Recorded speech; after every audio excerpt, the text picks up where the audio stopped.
Good day. During the last couple of days, we have heard a lot about DMO strategies. We have heard a lot about over-tourism, concepts like that. We have also heard we need new success criteria, and perhaps our next speaker can help us here. Dr. Paul Rogers is one of Asia Pacific's most experienced tourism experts when it comes to tourism as a factor for developing. In '97, he completed his PhD studies on tourism, conservation, and development issues in Nepal. He's been a long-term consultant for the UN Nation Tourism Organization, and he's been working with a lot of other international organizations. His work has been mainly in Nepal, Bhutan, Laos, Greater Mekong, Myanmar, North Korea. That's a very interesting one. That would be another live session, Paul, I guess. West Africa and Australia. Now, the reason Paul is here today is he is a co-founder of Planet Happiness, a non-profit organization which is trying to measure the happiness of residents living in World Heritage Site. Paul, I am very curious and anxious to hear what you can tell us. The word is yours, please. Thanks very much, Jan, for that kind introduction, and very many thanks for inviting me to be a keynote speaker at this excellent and groundbreaking event. Hello, everybody, wherever you may be in the world. I hope you're all well and enjoying the fruits of this wonderful online conference. I'd like to share my screen for the presentation. There we go. I hope that's up in front of everybody. And I'd like to welcome you to this Planet Happiness presentation. Planet Happiness is a tourism and big data project that measures the happiness and well-being of residents living in World Heritage Sites. Now, following the onset and the devastating impacts of the COVID pandemic on all our well-being, and as our Planet Happiness inclusive approach to destination planning is relevant to any tourism site, we're pleased to be able to expand our offer and deliver 5 key benefits to destinations interested to partner with us to build COVID resilience and recovery. These 5 benefits include, firstly, being a world leader, positioning your destination as innovative and groundbreaking by applying a well-being approach to building COVID resilience and recovery. Secondly, developing a marketing narrative using our approach to develop media stories, data branding strategy. Thirdly, we focus on engaging residents and industry stakeholders to develop these well-being focused interventions. Fourth, we support destinations to position themselves as high quality places to live and visit. And I'm sure you'd all agree that the adage, a great place to live is a great place to visit, has never been more relevant than it is today. Fifthly, we invite you to use our well-being data to build trust, alignment, and synergies between tourism stakeholders and residents. And this also means developing policies to improve the residents' quality of life, provide higher quality visitor experiences, and build resilience against any future waves of the COVID pandemic. And collectively, therefore, this helps to identify and implement recovery strategies, tourism recovery strategies and actions. So how are we able to deliver these benefits? Well, let me work backwards from here to explain how we do this. Planet Happiness is a project of the Happiness Alliance, a globally respected non-profit providing tools and resources since 2010 to support individuals, communities, governments, and other stakeholders to engage with the happiness and well-being agenda. We're invited participants of the UAE's World Government Summits and OECD forums on measuring well-being, for example. So the key takeaway from this slide that perhaps many of you may not be aware of is that happiness and well-being can be defined and measured, and that these measurements are integrally linked to happiness and well-being science, policy and practice that is increasingly being taken up by enlightened governments around the world. Besides the UAE, think of Bhutan, the birthplace of gross national happiness, New Zealand, Iceland, for example, and I should also mention that all EU states are engaged in different forms of happiness measurement and policy making. If you want to know more about this agenda, please visit the Happiness Alliance website at the bottom there, happycounts.org, and perhaps buy a copy of the book you can see there, the Happiness Policy Handbook, which explains the different policies and practices that governments around the world are currently employing to advance this agenda. So Planet Happiness was formed in August 2018 to support two elements, let's say. Firstly, a more inclusive approach to destination planning to promote responsible tourism and avoid or better manage over-tourism related issues, and to support growing global interest in this fascinating, intriguing happiness and well-being agenda. Now, on the subject of inclusive tourism planning, over the last 20 years, I've supported the preparation of more destination management plans than I can remember.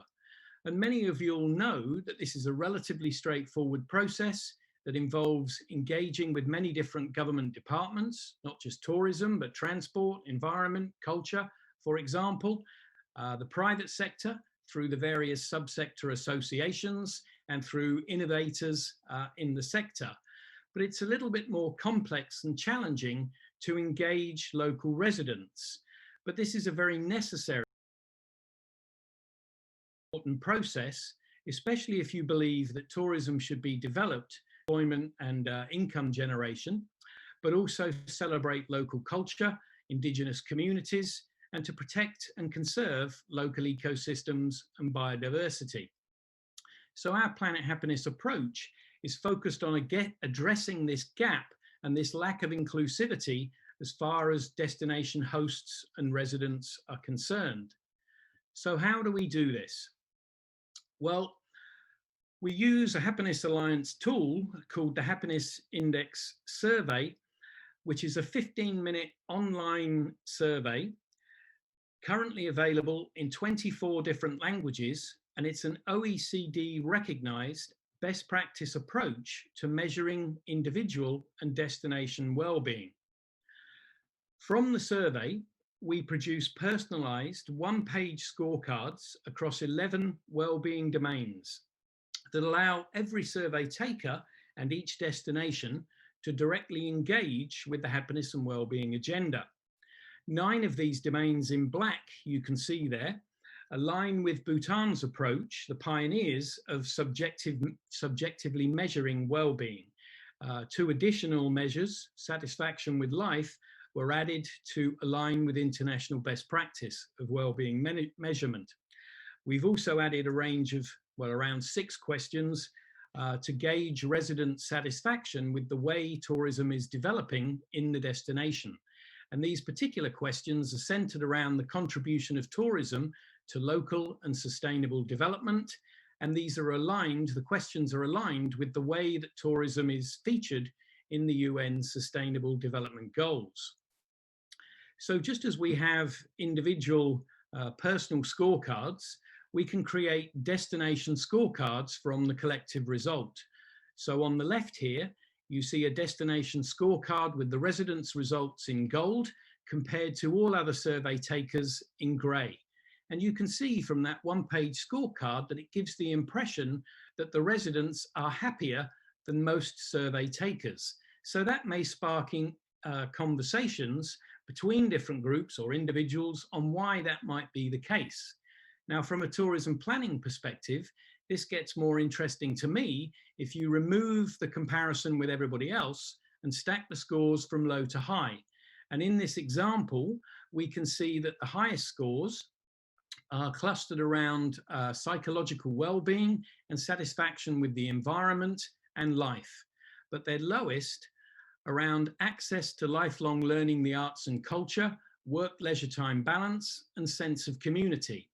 So if tourism is a vehicle for development, as we all know it is, we can ask, well, what can tourism do? What activities, what interventions are needed to be implemented, designed by the local communities and implemented to strengthen these deficiencies down the lower end here. Now, while these one-page scorecards are great at sparking conversations about individual and destination well-being, they're backed up by more substantive, in-depth reports that come from the data that we harvest from the surveys. And these reports are link the survey results with tourism development issues that need to be addressed and managed by the destination. So the scorecards and these more in-depth result cards are used as a bridge for dialogue to build trust and alignment, synergies between residents, governments, and the private sector. And the stakeholders can work together to develop tourism responsibly by supporting actions that are proposed by local residents to strengthen destination well-being. And across destinations, we can create ranking profiles and case what destinations are happy and why in which areas, and carry this agenda forward. Now, a little bit more on our process and how we work with destinations. We have a 10-step approach.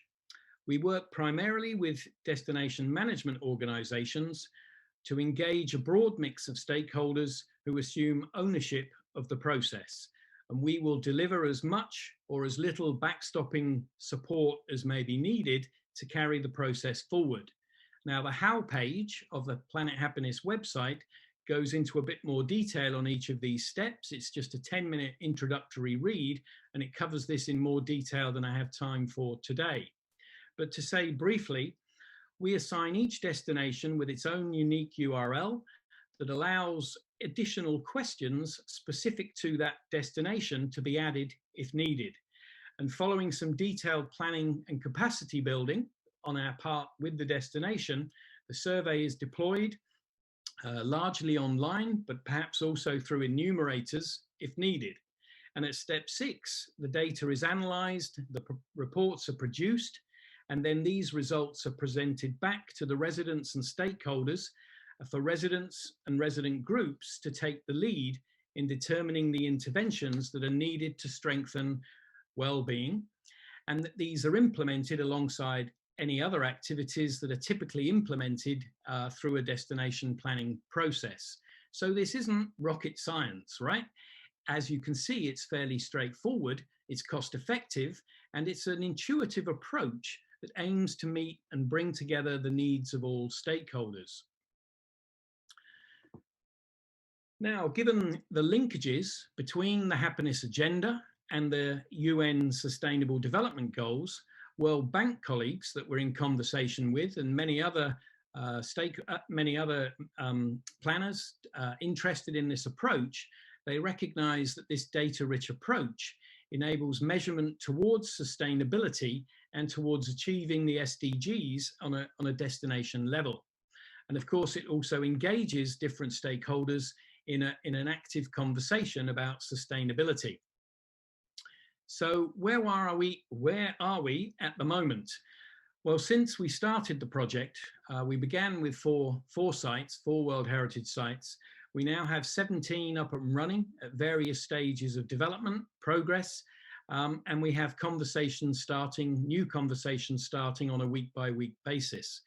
Last week, we signed an agreement with the Department of Tourism in Vanuatu to support their COVID recovery process. And we have many other conversations that we'll be able to share with you as this project moves forward. We also have a partnership. Our first partnership agreement was with PATA. We also have an agreement with GSTC. Now, this is interesting insofar as the GSTC's destination criteria. It regularly refers to where tourism should be developed to support destination well-being. But I think a lot of people are in the position of not really understanding what well-being is. Well, as I've mentioned, we help to define it, we help to measure it, and we help to measure movements towards strengthening well-being. We also have a partnership agreement with the World Tourism and Culture and Heritage Association. Chris Flynn, he's presenting as part of this, excellent conference. We have another agreement with the UNWTO affiliated Centre for Excellence and Development. We also have partnerships with a range of universities that want to engage their students in conversations about sustainability and the happiness agenda. And their local universities are often able to play a role in deploying the survey and engaging with stakeholders. So we look forward to embracing more partners and showcasing our work through conferences, webinars, and various publications. Now, where are we heading moving forward? And I'm pleased to share with you that a couple of months ago, as a direct result of the COVID pandemic, we have been approached by a global corporate, a very large corporate, leading in the application of artificial intelligence systems. And they're keen to work with us to support COVID recovery processes. So we're imagining interfaces that connect the different stakeholders together. So you can imagine perhaps that a phone, a survey taker could take the survey on their phone and then engage with an app that helps them to interpret and use that data. And those systems can be connected to multi-facing dashboards that different government departments would have to allow them to engage with that data, develop forecasting capabilities of the impacts of different interventions. So the results of this process would be more demonstrable benefits for the different stakeholders, for destinations. Now, to talk about that in just a little bit more detail, the survey takers can choose, we're imagining, to either keep their data personalized and to themselves on their phone, or they may wish to engage with governments or NGOs to co-collaborate and create what we're calling citizen science well-being projects. So the government multi-facing dashboards would, I've mentioned the forecasting capability, for example. They would also be able to use the data coming in to engage with communities to create these collaborative interventions. So an example here might be, if we think of Wikipedia and the different pages in Wikipedia, they are formulated, as we all know, through co-collaboration. So in a similar way, stakeholders could co-collaborate the design of different types of interventions to support the agenda that we're talking about. AI is used to create Wikipedia pages, for example, and bots are used to help fill in the gaps and facilitate and enable the process. So what we're imagining is a closer, more collaboration between the stakeholders, well-being outcomes with shorter feedback loops, trust being built between the different stakeholders, and greater transparency and visibility for the well-being agenda. Now, the very last slide I have here tries to illustrate what that data pipeline is going to look like and how we would address privacy concerns that people would have, which they have with the contact tracing at the moment. For example, we could develop a system that would work with contact tracing and give much more in return to those users that are supplying their data that are being interpreted by government departments. So all this will be set up to be GDPR data compliant. So I'm sure you will agree that's a fairly interesting and compelling agenda, and it's going to be very interesting to see where we're able to take this moving forward. So there we an introduction to Planet Happiness and how we're able to work with destination partners to deliver those 5 key COVID resilience and recovery benefits that I outlined at the beginning there. So thanks very much for listening, and I'm happy to take any questions from you. Thank you. Thank There you we so go. much, Paul. That was a very interesting overview.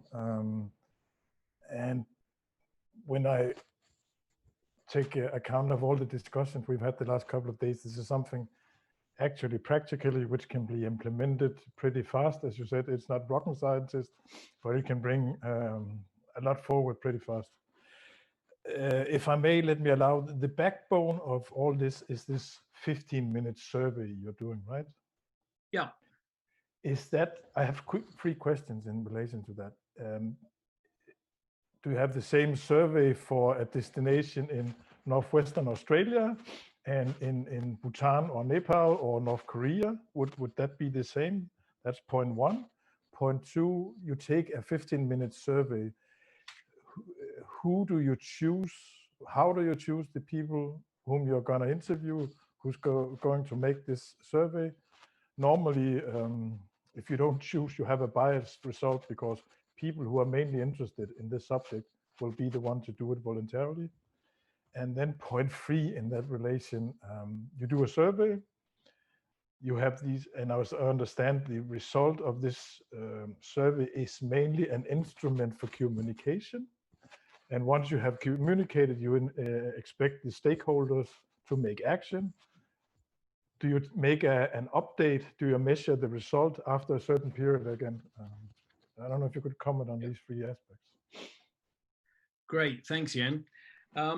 So firstly then with the survey across sites. Yeah, the survey has been designed, rigorously designed, reviewed through an academic process to be applicable across cultures and continents. So that in itself is quite an exciting prospect to start conversations about what happiness means across cultures and continents. But I also mentioned that each destination gets its own URL. So that gives us the ability to adjust one or two questions if they're not applicable to that destination, and to design questions that are specific to the needs of that destination. So ideally, we do need to keep a solid core of questions to allow for that comparison, to make sure we're comparing apples with apples around the world. But having this flexibility to tailor survey instruments to the needs of different destinations is obviously very important, and that's what we'll be doing in Vanuatu, for example. Now, on the second question, who to interview? Yeah, great.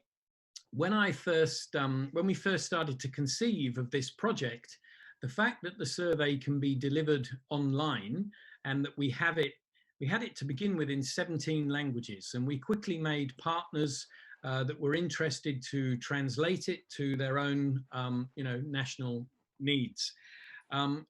And if we're going to deploy the survey online through stakeholder processes and conversations with tourism stakeholders and, particularly the private sector associations and employees, and through local media, we can distribute the survey through Facebook groups, whatever it might be, in a very cost-effective manner.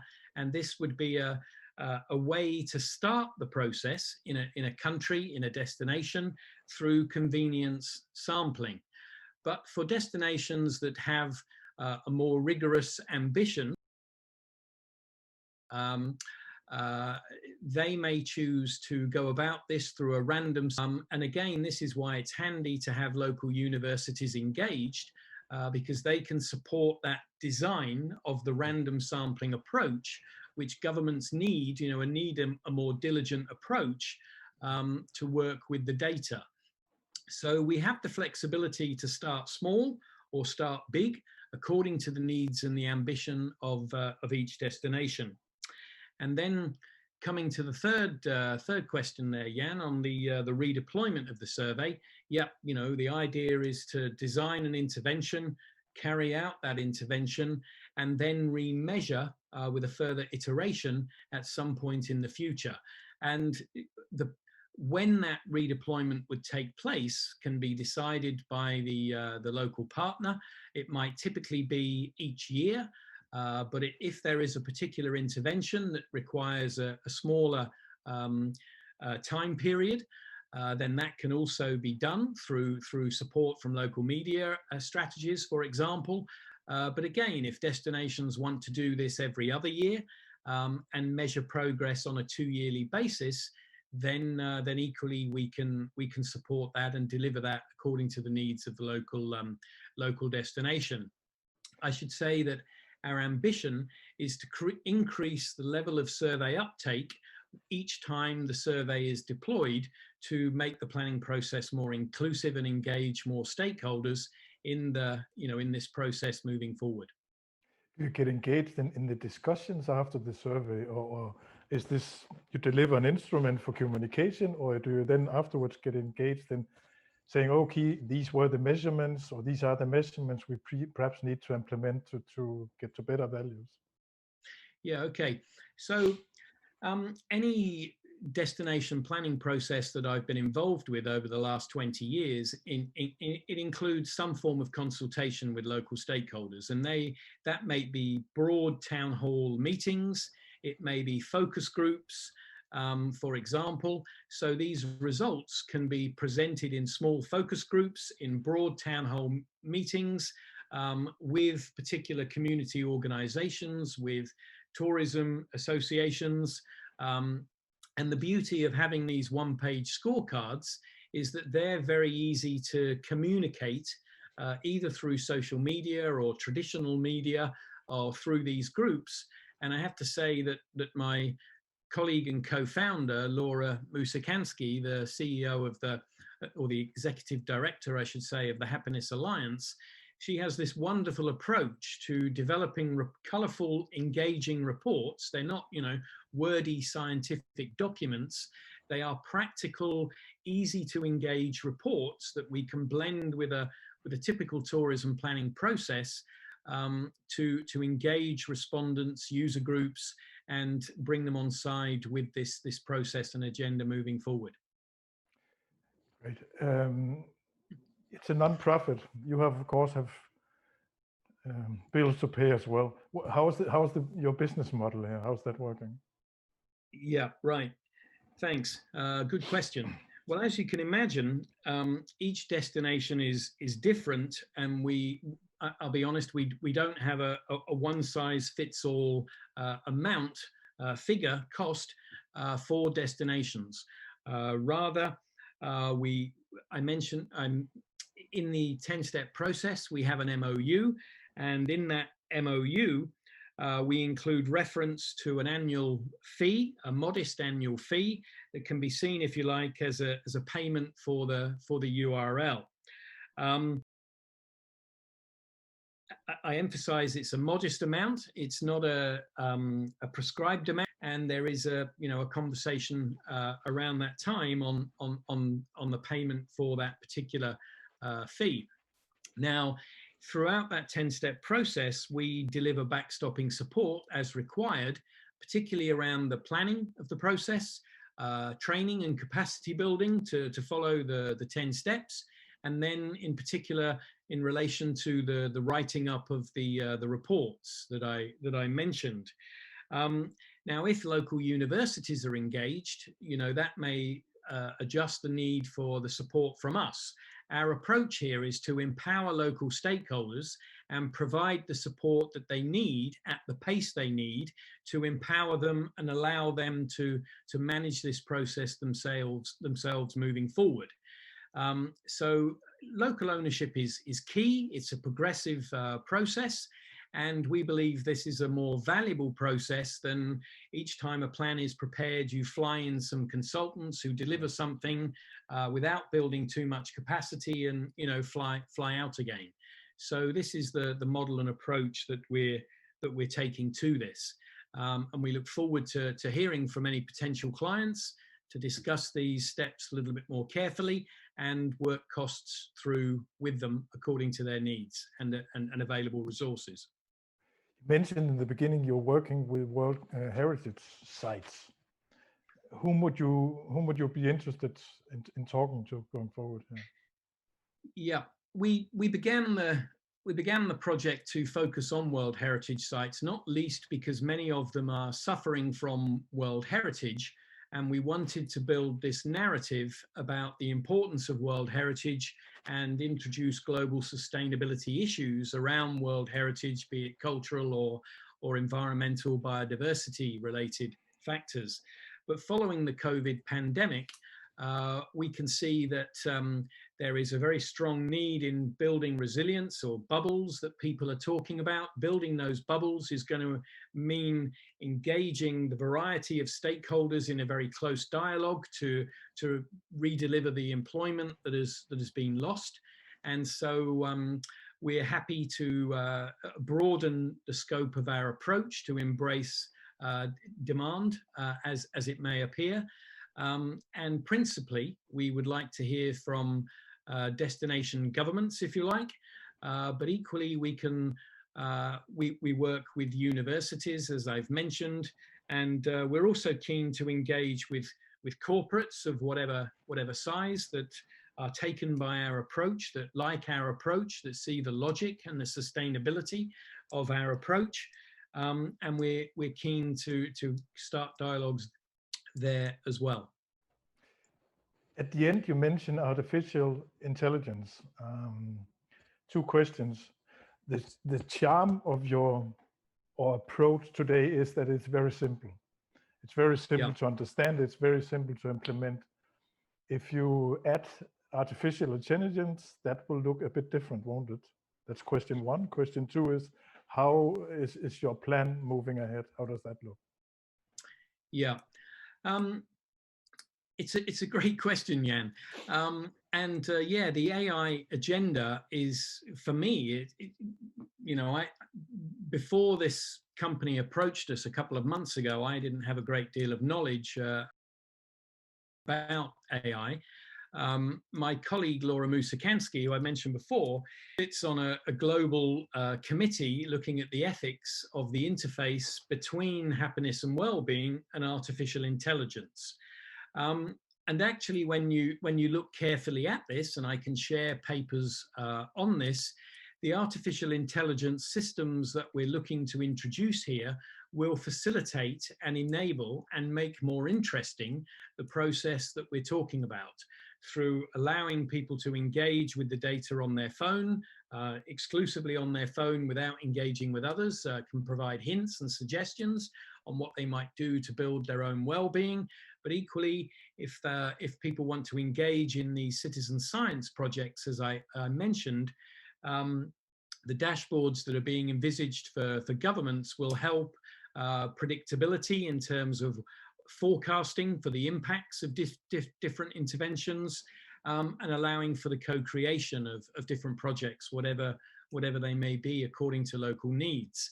So we're very excited about the possibility for this, and when it comes together, the media attention that it will generate, both locally in the destination and nationally and globally, we think will facilitate this process. And we believe that this well-being agenda is going to have huge and positive implications for global sustainability, to correct some of the challenges, the crises that the planet is variously facing at the moment. So there are people working on these systems and processes at the moment, and frankly speaking, the more interest we have from destinations to learn about what we're explaining here and to engage and create a demand for it, the quicker we will be able to design and deliver these processes, because that will reassure the corporate that we're working with that there is a strong and positive demand for these systems. Paul, this is so interesting. We are running a bit over time, but anything you want to say before we need to shut up here? Well, I'd just like to thank you and the audience again for listening, Jan. Thanks for this wonderful opportunity.